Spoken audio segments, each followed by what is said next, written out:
कुंभार पिंपळगाव बनले गुटखा गाड्या खाली करण्याचं जंक्शन। पाथरीकडे जाणारा गुटख्याचा टेम्पो आष्टी पोलिसांनी पकडला। 13,71,000 रुपयांचा राजनिवास गुटखा केला जप्त।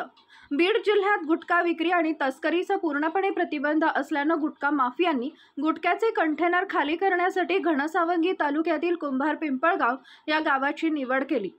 कुंभार पिंपळगाव इथं गुटख्याचं कंटेनर खाली झाल्यानंतर छोट्या छोट्या टेम्पोनं बीड, माजलगाव, गेवराई, पाथरी, सेलू सारख्या शहराकडे गुटख्याची तस्करी केली जाते। काल सोमवारी रात्री कुंभार पिंपळगावकडून पाथरीकडे जाणारा गुटख्याचा टेम्पो आष्टी पोलिसांनी सापळा लावत 13,71,000 रुपयांचा गुटखा आणि 5 लाखाचा असा 18,71,000 रुपयांचा मुद्देमाल जप्त केलाय। कुंभार पिंपळगावकडून गुटखा घेऊन पाथरीकडे जाणाऱ्या टेम्पो संदर्भात आष्टी पोलिसांना माहिती मिळताच पाथरी कुंभार पिंपळगाव रोडवरील आष्टी टी पॉइंटवर रात्री पोलिसांनी सापळा लावत अवैध गुटखा घेऊन जाणाऱ्या टेम्पोवर कठोर कारवाई केली आहे।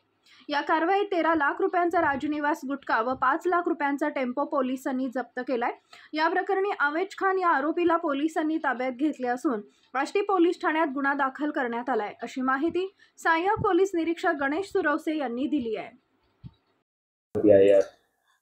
नमूद काल दिनांक 17/3/2025 रोजी रात्री 8 वाजण्याच्या सुमारास कुंभारी पिंपळगावकडून पाथरीकडे जाणाऱ्या एक बंद बॉडी वाहन याच्यामध्ये गुटखा असल्याबाबत आम्हाला खात्रीशीर माहिती एका गुप्त बातमीदाराकडून मिळालेली होती। त्यावरून आम्ही सदर गाडीचा पाठलाग करून आम्ही सदरची गाडी ताब्यात घेतल्याच्या नंतर त्या संबंधित जे आरोपी आहेत त्यातील आवेज खान, आदिलात खान व 36 वर्ष राहणार पाथरी याला विचारल्याच्या नंतर त्यांनी सांगितले की सदरच्या गाडीमध्ये राजनिवास नावाचा गुटखा असून त्या गुटख्याची आम्ही आज रोजी सगळ्याची पाहणी केली असता सदरचा गुटखा हा एकूण 13,71,600 रुपयाचा प्रतिबंधित महाराष्ट्र शासनाने प्रतिबंधित केलेला गुटखा तसेच 5 लाख रुपयाचे वाहन असा 18,71,600 रुपयाचा मुद्देमाल आज आम्ही रोजी ताब्यात घेतलेला आहे आणि तो जप्त करून पुढील कारवाई करत आहोत।